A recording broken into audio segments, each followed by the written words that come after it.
स्वागत है आपका बजरंग एजुकेशनल डिफेंस एकेडमी के नगर सिकंदरा आगरा। मैं हूं महिपाल सिंह और फाइनली ऑल इंडिया सैनिक स्कूल का एग्ज़ाम हो गया जो कल 28 जनवरी को था। और बहुत सारी इस सेशन में बहुत सारा प्रॉब्लम भी रहे और बहुत सारी चीज़ें सही भी रही। जैसे कि यूपी सैनिक को ले लेते हैं तो यूपी सैनिक को लेकर के आउट ऑफ सिलेबस पेपर जाना और बहुत सारी दिक्कतें होना, पेपर आउट होना, बहुत सारी चीज़ें रही। आरएमएस का बहुत अच्छा पेपर, एक एवरेज पेपर जो सिलेबस उन्होंने डाला है उस सिलेबस के हिसाब से पेपर, और सबसे अच्छा पेपर ऑल इंडिया सैनिक स्कूल का। हालांकि ऑल इंडिया सैनिक स्कूल में भी प्रॉब्लम रही, प्रॉब्लम होती है, कोई प्रॉब्लम नहीं है। ऑल इंडिया सैनिक में प्रॉब्लम से ये रही कि जो बच्चे इंग्लिश माध्यम से जिन्होंने फॉर्म भरा है उनको हिंदी वाला पेपर आ गया, और हिंदी माध्यम से जिन्होंने भरा है उनके पास में इंग्लिश वाला पेपर आ गया। कोई दिक्कत नहीं है उसमें, 10-15 मिनट 20 मिनट बच्चों को खराब हुआ, लेकिन बच्चे बिल्कुल तैयार थे, 100% तैयार थे। बच्चों ने पढ़ाई की थी मन लगा करके, बच्चों ने बहुत अच्छा पेपर किया। सारे बच्चों ने, जितने भी बच्चे भारतवर्ष में पेपर दे रहे हैं, आशा करता हूं कि उन्होंने पेपर बहुत अच्छा किया होगा। और सबको अब आगे की होड़ लगी हुई है कि कट ऑफ कहाँ जाएगा, कितने नंबर तक कट ऑफ जाएगा।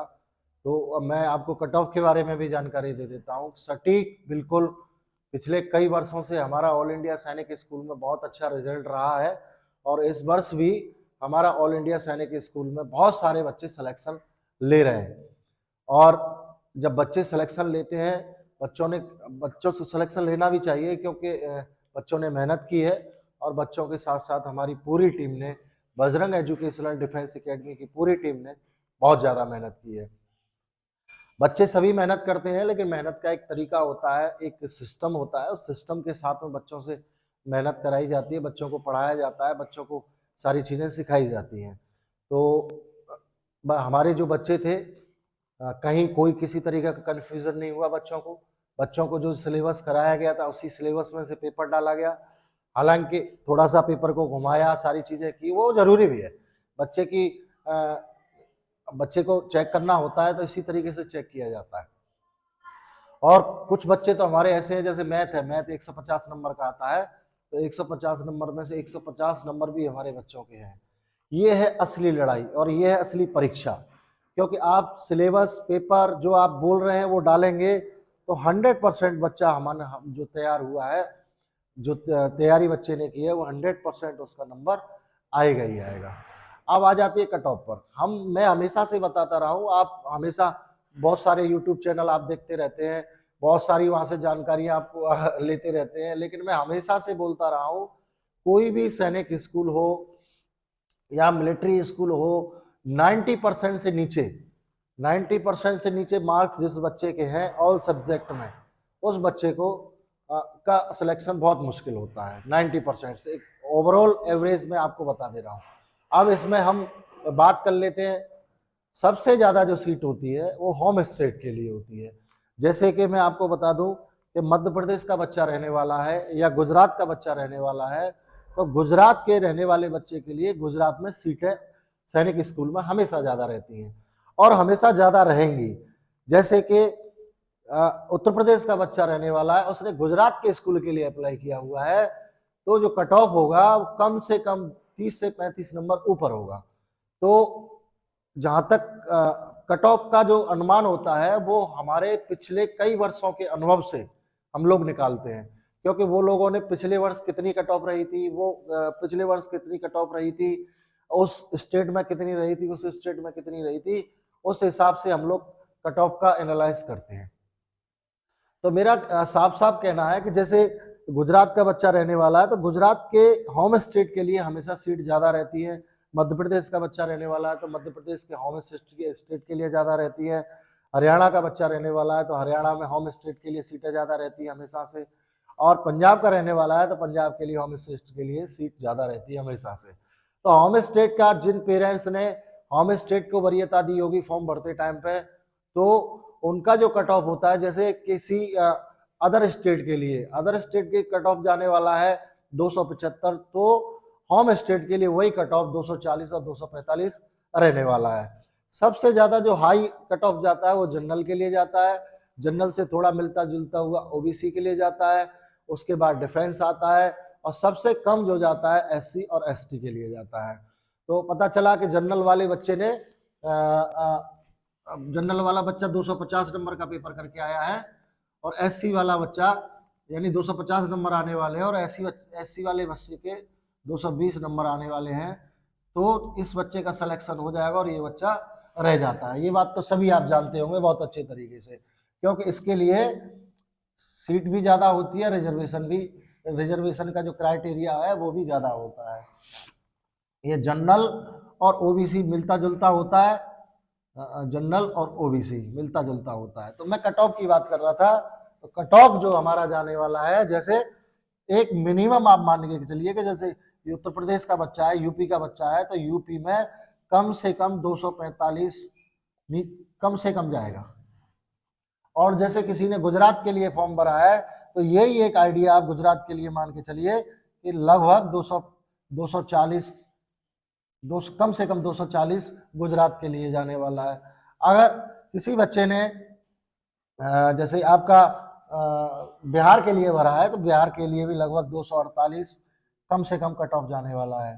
तो जो बच्चे ये कट ऑफ मैं आपको बता रहा हूँ, सबसे ज़्यादा जो हाई जाने वाला है वो मैं आपको जनरल और ओबीसी के लिए बता रहा हूँ। तो जनरल और ओबीसी के लिए ये कम से कम आप मान के चलिए, इसके ऊपर आपका ज़्यादा से ज़्यादा 255 या 255 से ऊपर नहीं जाएगा। तो आपको बहुत अच्छे तरीके से समझ में आ गया होगा कि कट ऑफ कहाँ जाने वाला है। अब जिन बच्चों ने, सबसे आपको ध्यान देने वाली बात है, जिन बच्चों ने ऑल इंडिया सैनिक का एग्जाम दिया है, हमारी एकेडमी के द्वारा जो बच्चों ने दिया है उनका तो हम एनालाइज कर ही रहे हैं, सारे सॉल्यूशन करा ही रहे हैं। लेकिन जो बच्चों ने बाहर से पेपर दिया है, किसी दूसरी कोचिंग से या कहीं आपने आप फॉर्म भरा है या फॉर्म भरवाया है, अपने आप बिना तैयारी के पेपर दिया है, तो आप बच्चे से पूछिए, उन पेपर को देखिए कि बच्चा एक्चुअल करके क्या आया है। जिस बच्चे के 160 नंबर आ रहे हैं टोटल 300 नंबर में से, या जिस बच्चे के 170 नंबर आ रहे हैं, या जिस बच्चे के 200 नंबर भी आ रहे हैं, तो आप इस बात को समझ लीजिए कि उस बच्चे का सिलेक्शन नहीं हो सकता है। बिल्कुल आप इस बात को समझ लीजिए, बिल्कुल आपको टाइम बिल्कुल नहीं गंवाना है। और जिस बच्चे का 1/4 यानी 1 अप्रैल 2013 डेट ऑफ बर्थ है, वो बच्चा क्लास 6 के लिए तैयारी अभी से चालू कर दे। और जिन पेरेंट्स को लगता है कि मेरे बच्चे के 220 नंबर भी हैं, 220 नंबर पे भी अगर SC ST का बच्चा है तो उसके चांसेस हैं, अगर जनरल और ओबीसी का बच्चा है तो उसके कतई चांसेस नहीं है। आप बिल्कुल भी टाइम को खराब ना करें और अभी से बच्चे की तैयारी कराएं। मैं नहीं कहता कि आप हमारे यहाँ कराएं, कहीं भी आप तैयारी कराएं बच्चे को, लेकिन क्या है, अभी से आप बच्चे को तैयारी कराएं जिससे बच्चे को पूरा टाइम मिले। आपने क्या किया कि मार्च तक वेट किया, रिजल्ट तो आ चुका है, रिजल्ट तो उसी में पता चल जाता है। जो OMR बच्चा भर के आया है, बच्चा पेपर में करके आया है, आपने अगर सीरियस तरीके से, अच्छे तरीके से, प्यार से बच्चे से बिल्कुल सच पूछा है तो बेटा आप क्या करके आए हो, तो आपको उसी में पता चल जाता है कि मेरे बच्चे के कितने नंबर आने वाले हैं। जैसे हमको पता है, हमारी एकेडमी में जितने भी बच्चे गए थे उनका हम सब एनालाइज कर चुके हैं, हमारे किस बच्चे के कितने नंबर है और कितने बच्चों का हमारे नंबर आने वाला है।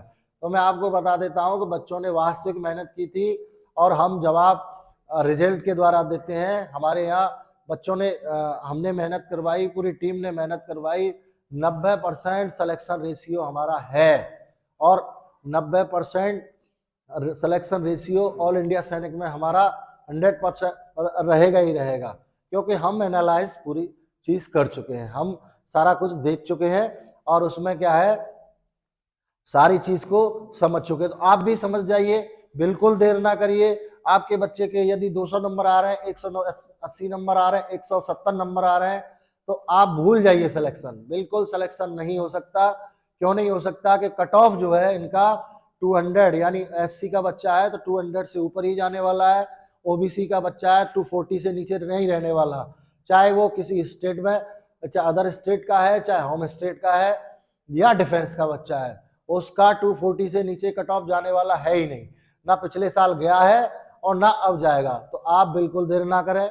अगर आपको लग रहा है कि मुझे तैयारी करानी है, बच्चा सैनिक स्कूल में ही भेजना है, तो जिस बच्चे के 150, 140, 130, 170, 180, मैं तो कह रहा हूँ 200 तक भी नंबर है तो आप सिलेक्शन भूल जाइए और अगले साल की तैयारी में अभी से लग जाइए।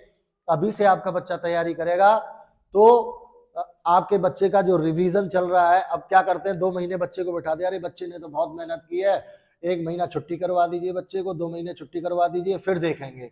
वो जो 1 महीने 2 महीने का गैप होता है ना, वो पूरा साल की तुम्हारी मेहनत खत्म कर देता है। तो मेरा पेरेंट्स से और जो बच्चे इस वीडियो को देख रहे हैं उनसे भी कहना है कि यदि आपने तैयारी की और कोई बात नहीं, आपके 170 नंबर आए, 180 नंबर आए, हम हैं, हमारा संस्थान है, हमारा संस्थान आपको नंबर दिलाएगा और 100% सिलेक्शन दिलाएगा ऑल इंडिया सैनिक स्कूल में।